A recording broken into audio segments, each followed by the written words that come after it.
presencia del Señor cuando le alabamos, cuando dejamos nuestras cargas y preocupaciones a un lado y le miramos única y exclusivamente a Él.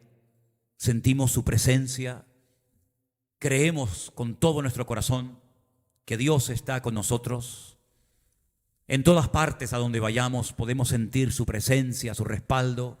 No es cuestión de emociones ni de sentimientos, es cuestión de aceptar y de tener clara la realidad de la omnipresencia de nuestro Dios.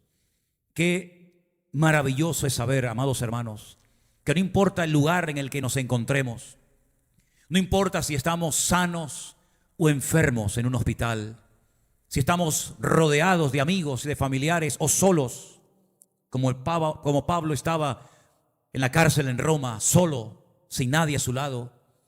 No importa la edad que podamos tener, no importa si tenemos una buena economía o estamos en la más absoluta bancarrota, la presencia del Señor, bendito sea tu nombre, estará con nosotros todos los días para siempre, hasta el fin del mundo. Aleluya. Y en este peregrinaje, en esta vida que todos estamos viviendo, necesitamos mucho, más que nunca, la gracia, la fortaleza y el respaldo de nuestro Dios. Un gran hombre de Dios llamado Eliseo, el profeta, se dio cuenta de que su Señor, a la persona a la cual él amaba y servía y ayudaba, Elías, era un hombre diferente, era un hombre especial, porque era un hombre de Dios. Eliseo se dio cuenta de que no era una especie de Superman, porque la Biblia dice de Elías que era un hombre sujeto a pasiones semejantes a las nuestras. Pero hermanos, cuando aquel hombre oraba, el cielo y la tierra temblaban. Cuando aquel hombre pronunciaba la palabra de Dios, cuando aquel hombre profetizaba en el nombre del Señor, los demonios temblaban. La reina Jezabel le temía, el rey Acab también. Los profetas de Baal fueron derrotados, humillados de una forma terrible en la cordillera del Monte Carmelo. Y realmente lo que este hombre tenía era una presencia de Dios tremenda en su vida. Por eso Eliseo le pidió algo a Elías, que es lo que iba a marcar una diferencia y lo que le iba a ayudar a él a ser también otro hombre de Dios cuando le tocara su turno de ministrar. En 2 de Reyes capítulo 2, el profeta Elías le dice a Eliseo: pide lo que quieras que haga por ti, antes de que yo sea quitado de ti.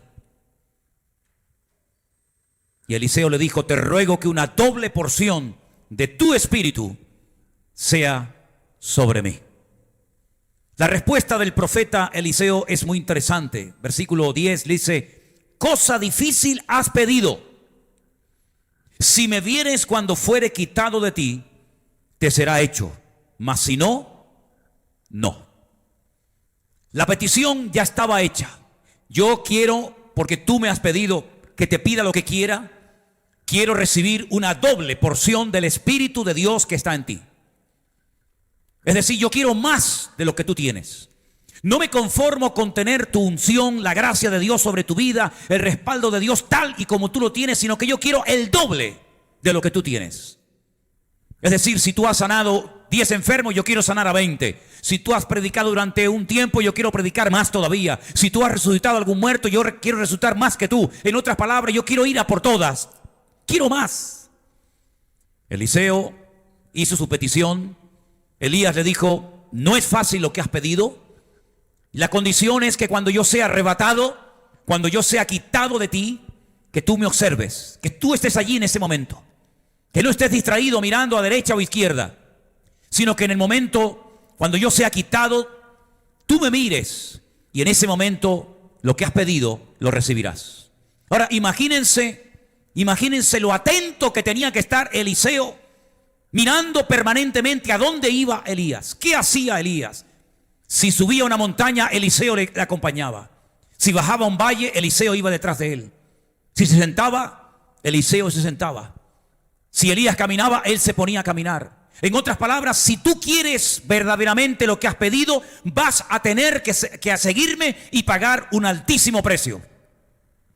Ahora, si comenzamos a leer en Segunda de Reyes capítulo 2, a partir del versículo 1, es muy interesante lo que aquí vamos a leer. Por favor, presten atención.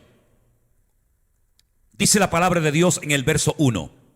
Aconteció que cuando quiso el Señor alzar a Elías en un torbellino al cielo, Elías venía con Eliseo de Gilgal. Quédense con ese nombre.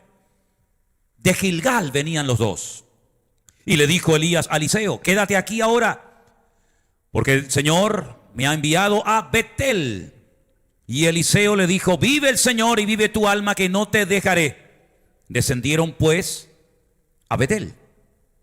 Y saliendo a Eliseo los hijos de los profetas que estaban en Betel, le dijeron: ¿sabes que el Señor te quitará hoy a tu Señor de sobre ti? Y él le dijo: sí, yo lo sé, callad. Elías le volvió a decir: Eliseo, quédate aquí ahora, porque el Señor me ha enviado a Jericó. Y él dijo: vive el Señor y vive tu alma, que no te dejaré. Vinieron pues a Jericó. Versículo 5 dice: se acercaron a Eliseo los hijos de los profetas que estaban en Jericó y le dijeron: ¿sabes que el Señor te quitará hoy a tu Señor de sobre ti? Y él respondió: sí, yo lo sé, callad. Elías le dijo: te ruego que te quedes aquí, porque el Señor me ha enviado al Jordán. Y él le dijo: vive el Señor y vive tu alma, que no te dejaré. Fueron pues ambos. Vinieron 50 varones de los hijos de los profetas y se pararon delante a lo lejos, y ellos dos se pararon junto al Jordán. Tomando entonces Elías su manto, lo dobló y golpeó las aguas, con las cuales se apartaron a uno y a otro lado, y pasaron ambos por lo seco. Y cuando habían pasado, Elías le dijo a Eliseo lo que acabo de decirles: pide lo que quieras que haga por ti antes que yo sea quitado de ti. Me gustaría en esta tarde que nos paráramos a reflexionar en esos lugares donde estuvo el profeta Elías y Eliseo antes de ser llevado a la presencia del Señor en un torbellino al cielo. Dice la Biblia que venían de Gilgal. A continuación se fueron a una población llamada Betel, que significa casa de Dios. En tercer lugar se fueron a la famosa ciudad de Jericó. Y finalmente dice que se fueron junto al río Jordán. Estos 4 lugares son muy importantes en la Biblia, y en cada uno de estos lugares o estaciones podemos aprender cosas muy importantes y necesarias para nuestra vida y para nuestro crecimiento espiritual. Empecemos por el primero, Gilgal. La Biblia dice que cuando cruzaron los hijos de Israel con Josué y ya pudieron entrar a la tierra prometida, aún no habían conquistado Jericó ni ninguna porción de la tierra. Dice que se fueron a una población llamada Gilgal. Y allí lo que sucedió fue muy importante, porque dice que todos aquellos que habían nacido en el desierto, no en Egipto, los que habían nacido en el desierto, dice que no habían sido circuncidados. El motivo no lo sabemos, pero lo que sí nos dice la Biblia es que en aquel lugar todos los varones que no habían sido circuncidados, todas aquellas personas que habían nacido en el desierto, allí fueron circuncidadas. Y ustedes saben perfectamente que a la primera persona a la cual el Señor le dijo algo sobre el tema del Brit Milá o sobre la circuncisión fue al patriarca Abraham. Dios hizo un pacto con el patriarca Abraham y le dijo: a ti y a tu descendencia daré esta tierra. Y la señal de ese pacto iba a ser una marca física en el varón. A los 8 días tenían que ser todos los niños circuncidados. Y esa era una marca física que diferenciaba a los que creían en el Dios de Abraham de aquellos que no creían en el Dios de Abraham. Es decir, de aquellos que eran monoteístas, de aquellos que eran politeístas, de aquellos que estaban dispuestos a abrazar las promesas y amar y respetar y adorar al Dios vivo y verdadero, de aquellos que todavía preferían seguir en el paganismo y en la ignorancia. El pacto de la circuncisión. Cuando alguien se negaba a ser circuncidado, era como si dijera: no quiero saber nada de Dios, ni de sus promesas, ni de sus planes, ni de su voluntad, ni de su persona. Y era muy importante que aquellos que habían nacido en el desierto fueran circuncidados. Es decir, que renovaran el pacto, que se comprometieran espiritual y físicamente delante de Dios. Y esa parada es muy importante en la vida de Eliseo y de Elías. Porque en aquel lugar lo que había que aprender es consagración, santidad y entrega absoluta al Señor.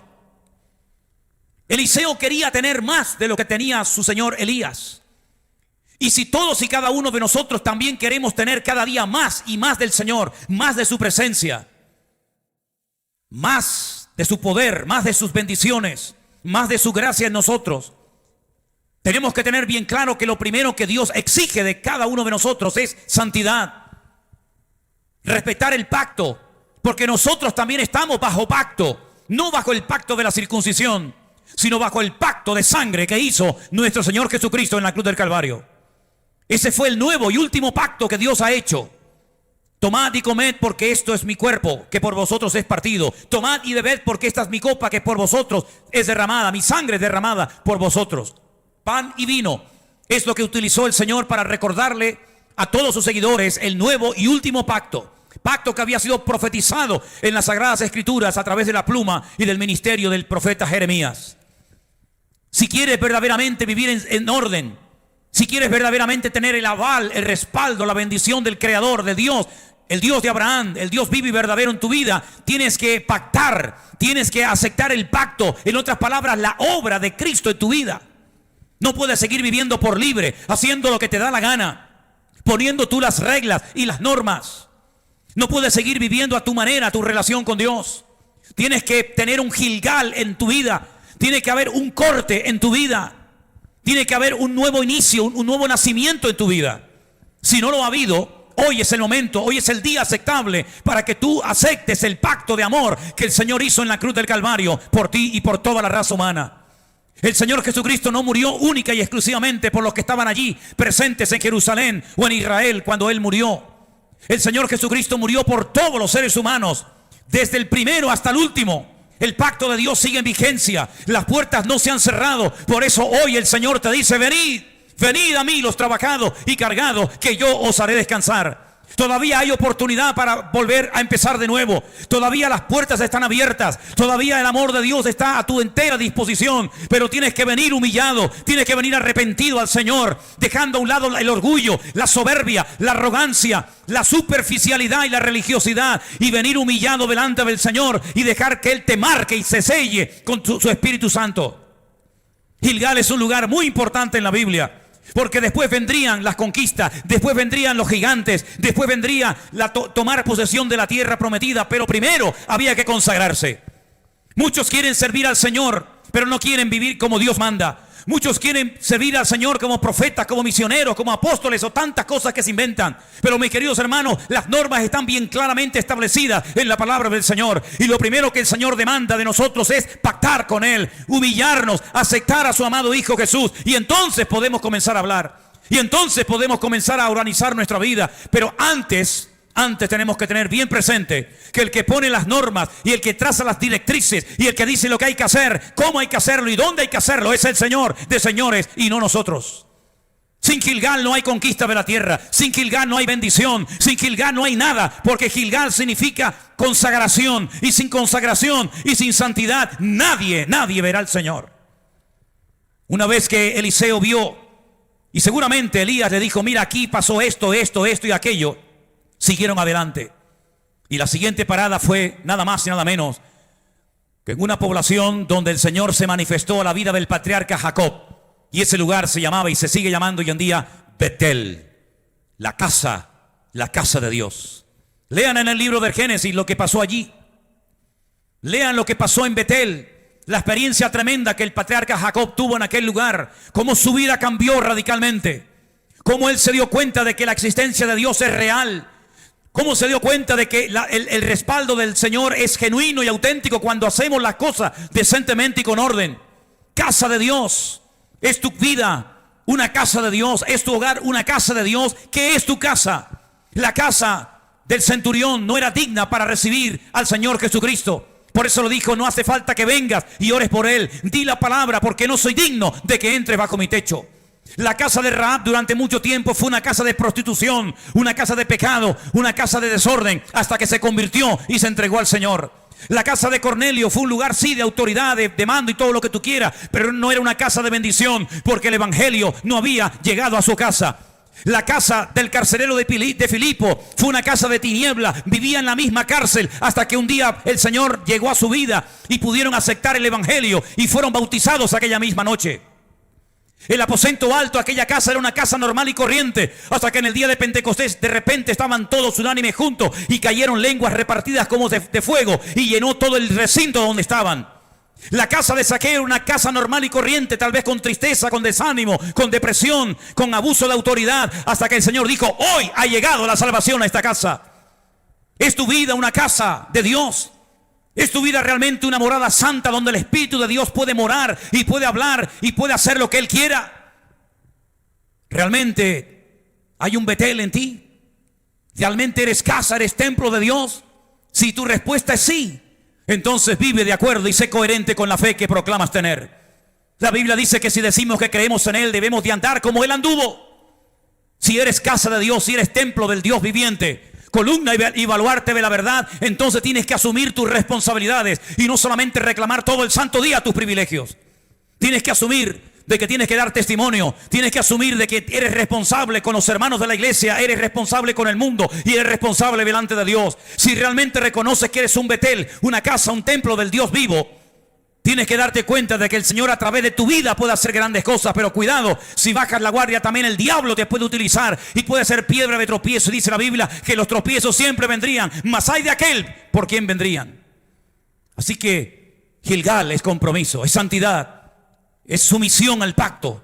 Betel es casa de Dios, es comunión. Una vez que empezamos a asumir que estamos bajo la cobertura de Dios, bajo la sangre de Jesucristo, comenzamos a tener comunión con Él. Betel es comunión, Betel es revelación, Betel es casa de Dios. Y una vez que Eliseo aprendió y vio lo que allí había sucedido tiempo atrás en la vida del patriarca Jacob, entonces descienden a la ciudad de las palmeras. La primera ciudad que fue conquistada cuando entraron los israelitas a la tierra de Canaán, la tierra que fluye leche y miel. Jericó, la ciudad que hasta el día de hoy se puede visitar, una de las ciudades más antiguas del mundo, un lugar donde vivían los profetas, un lugar donde Dios hizo tremendos milagros. Allí vivía Zaqueo, ¿se acuerdan? Allí vivía Jairo, el principal de la sinagoga, a la cual el Señor Jesucristo resucitó a su hija. Allí en Jericó el Señor hizo en los tiempos de Josué algo impresionante.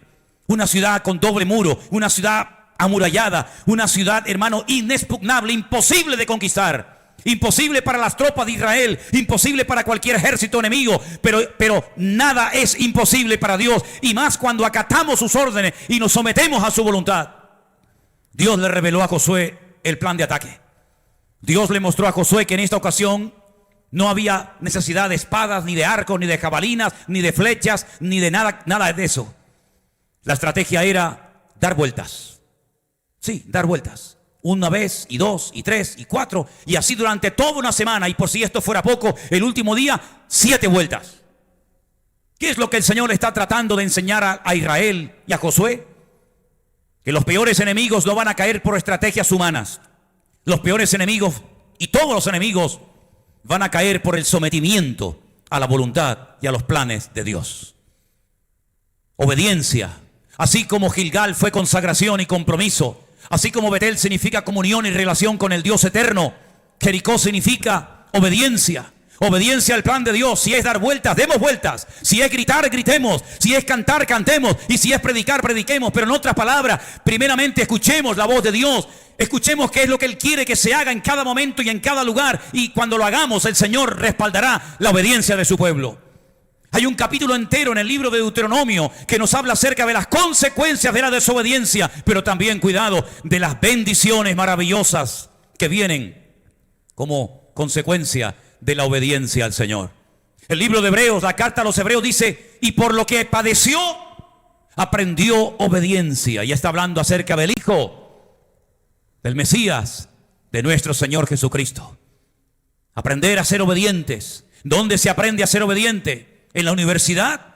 En el mundo, en la calle, en la escuela, en el puesto de trabajo, no. Aprendemos la obediencia, los principios básicos y elementales de este tema tan importante como es la obediencia en el hogar. Es allí donde el niño, donde la niña comienza a entender la razón por la que hay que obedecer. Es allí donde comienza a ser tratado, donde comienza a ser moldeado su carácter, su personalidad. Y por eso cuando una persona ha sido obediente en el hogar, no le cuesta tanto obedecer al Dios vivo y verdadero. Pero lamentablemente la rebeldía que a veces aprendimos o llevamos arrastrando desde nuestra más tierna infancia, la trasladamos a nuestra vida cristiana, a nuestra relación con el Señor. Por eso tenemos que pedirle al Señor que arranque de nuestras vidas todo espíritu de rebeldía, todo espíritu de anarquía, y seamos una iglesia obediente, porque una iglesia, un ministerio, una familia, un creyente obediente es una iglesia, es un creyente, una familia respaldada por la bendición de Dios. Obediencia, Eliseo. Obediencia. ¿Quieres hacer milagros? ¿Quieres levantar muertos? ¿Quieres hacer maravillas? Está bien, está bien. Pero tienes que ser obediente, tienes que ser un hombre comprometido, tienes que ser un hombre consagrado. Jericó, las murallas cayeron no por estrategias militares, no es con espada ni con ejército, dice el Señor, sino más bien con mi Santo Espíritu. Las murallas de Jericó cayeron sin mover un dedo, por dar vueltas, un acto de obediencia, someterse un día y 2 y 3 y 4 y lo que haga falta hasta que Dios diga, ya está bien. Abraham tuvo que aprender a ser obediente, Jacob tuvo que aprender a ser obediente, todos tenemos que aprender a ser obedientes. Y si queremos, aprenderemos, porque hasta el mismísimo Señor Jesucristo, en el huerto de Getsemaní, horas antes de ir a la cruz a morir, tuvo que renunciar a su propia voluntad y decir, no se haga mi voluntad, sino la tuya, Padre mío. Obediencia total al Señor. ¿Por qué fue descartado el primer rey de Israel? Por desobediente. Porque la Biblia dice que la desobediencia es uno de los peores pecados contra el Señor. Es comparado con el pecado de adivinación. Porque el desobediente es una persona experta en manipular, en tergiversar la verdad. Y Saúl era una persona que a veces obedecía, pero a su manera, y luego le echaba la culpa a los demás. Y el rey Saúl no fue desechado por ningún otro motivo más que principalmente por ser un rey caracterizado por ser un rey desobediente. Y al final terminó arruinando al país. Al final terminó quitándose la vida, porque la desobediencia siempre, a corto y a largo plazo, las consecuencias son muerte, destrucción y desastres. Finalmente, después de este hermoso recorrido por la geografía bíblica, lugares como Gilgal, Betel, Jericó, y hay una distancia entre uno y otro, hay que caminar, hay que sudar, hay que pagar un esfuerzo, lo llevó al río Jordán. Ese río que nace en el norte, en las montañas de Israel, y desemboca en las aguas del Yam Hamelach, el mar salado o el mar muerto, como vulgarmente se le conoce. Fue en ese lugar, en el Jordán, donde Israel dejó atrás 40 años de recuerdos, 40 años de fracasos, 40 años de vivir en la anarquía, con mentalidad de siervo, de esclavo. Y cuando cruzaron las aguas del río Jordán, por fin dejan atrás Egipto y nunca más volverían a él. El Jordán significa romper con todo aquello que ha sido un lastre, romper con todo aquello que nos ha impedido tomar posesión de la tierra prometida. Cruzar el Jordán significa dejar atrás todo aquello que desagrada a Dios, dejar atrás el becerro de oro, dejar atrás los recuerdos de Egipto, dejar atrás todas las miserias y frustraciones y fracasos y pecados y malos recuerdos del pasado. Cruzar el Jordán era fundamental para poder tomar posesión de la tierra. No podemos vivir con un pie a un lado de la ribera del Jordán y con el otro pie al otro costado. Tenían que cruzar el río y nunca más volver atrás. Allí fue bautizado el Señor Jesucristo. Allí fue limpiado de su lepra aquel general llamado Naamán en las aguas del río Jordán. Aquellas aguas fueron abiertas cuando los pies de los sacerdotes pisaron con el arca de la alianza y las aguas se abrieron. Y antes de que se cerraran, Josué dio una orden y dijo: extraigan, saquen de la profundidad del río Jordán 12 piedras, pónganlas unas encima de la otra, y que esto sea como un monumento conmemorativo por todas las generaciones. Y cuando el día de mañana vuestros hijos, vuestros nietos pregunten qué significan, qué representan estas 12 piedras, vosotros diréis, aprovechando la oportunidad, estas piedras estaban en lo profundo del río Jordán y nuestros padres las sacaron para que nos diéramos cuenta de que aquí Dios hizo un milagro, otro más, para entrar a tomar posesión de la tierra prometida. Cuando cruzaron las aguas del río Jordán, empezaron una vida nueva. Empezaron a conquistar y a conquistar y a conquistar y a conquistar la tierra hasta que finalmente prácticamente la tomaron toda. Les costó, lamentablemente cometieron muchos errores, pactaron con el enemigo, terminaron adorando sus imágenes, pero sabemos que Israel se convirtió en una nación, en un instrumento poderoso en las manos del Señor. Este recorrido por el cual el profeta Elías lleva a su siervo Eliseo es muy importante. No solamente era importante para él, sino que para nosotros representa también cosas muy interesantes. Gilgal, consagración; Betel, comunión; Jericó, obediencia; y el Jordán significa cortar, dejar definitivamente todo aquello que no agrada a Dios. Una antigua vida. Ya no iba a volver a caer el maná. ¿Para qué? Ya no iban a haber agua de las rocas. Ya no iban a tener la tentación de volver a Egipto. Ya no podrían hacerlo nunca más. Significa determinación. Significa cortar con el pasado. Significa mirar adelante. El Señor Jesucristo dijo que si alguien le quiere seguir, no puede poner su mano en el arado y mirar atrás. Jesús dijo en cierta ocasión: acordaos de la mujer de Lot. ¿Y qué es lo que tenemos que recordar de la mujer de Lot? Que miró atrás. Miró atrás y se quedó convertida en estatua de sal inservible, porque miró a donde no tenía que mirar. Si habéis resucitado con Cristo, poned la mira en las cosas de arriba y no en las de la tierra. ¿Cuál fue el motivo por el que el Señor Jesucristo reprendió a Pedro? Porque ponía la mirada en las cosas de los hombres y no en las cosas de Dios. La Biblia nos enseña: puestos los ojos en Jesús, el autor y consumador de la fe, corred con paciencia la carrera que tenemos por delante, desprendeos de todo el peso que os asedia. Así que, mis queridos hermanos, espero que estas 4 estaciones o estas 4 ciudades o estos 4 lugares de la geografía bíblica, repito, Gilgal, Betel, Jericó y Jordán, sirvan para que tú y yo interioricemos estas verdades y podamos vivir de victoria en victoria y de gloria en gloria y de bendición en bendición. Oramos en esta noche a nuestro Dios y pedimos su bendición para que lo que hemos compartido en esta noche no lo olvidemos nunca y podamos tener en cuenta que nuestro Dios va en serio. ¿Queréis más del Señor? ¿Queréis la doble, la triple, la cuádruple unción de Dios? No todo el mundo quiere más de Dios. Hay mucha gente que está estancada, mucha gente que se ha acomodado, tanto en el ministerio como también como oveja. Mirar a Giesi, él no quiso y terminó leproso. Por lo tanto, pregunto en esta noche antes de orar: ¿quieres más de Dios? ¿Quieres ir más en serio? ¿Quieres madurar? ¿Quieres crecer? Pues hay que pagar un precio. Elías le dijo: cosa difícil has pedido, pero si me sigues, si eres fiel, si no apartas tu mirada ni a diestra ni a siniestra, recibirás lo que has pedido. Y hermanos, lo recibió. Ya lo creo que lo recibió. Oramos al Señor. Padre Celestial, te doy muchísimas gracias en esta noche por este privilegio que nos das de poder recordar a la luz de tu bendita palabra lecciones tan importantes para nuestra vida, que nos dan esa estabilidad y esa firmeza que necesitamos para poder ser personas maduras y firmes en tus caminos.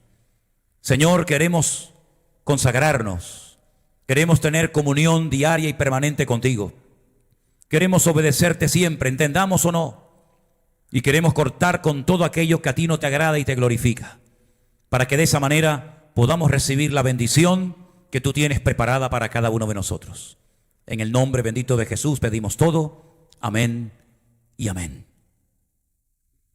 Mis queridos hermanos, que el Señor les bendiga muy, muy grandemente. Les recuerdo que mañana viernes por la mañana tendremos nuevamente el devocional de cada día, devocional que ustedes están siguiendo fielmente y que, según palabras que recibimos de ustedes, está siendo de mucha bendición, ayudando a crear una disciplina diaria, lo cual es muy importante y necesario.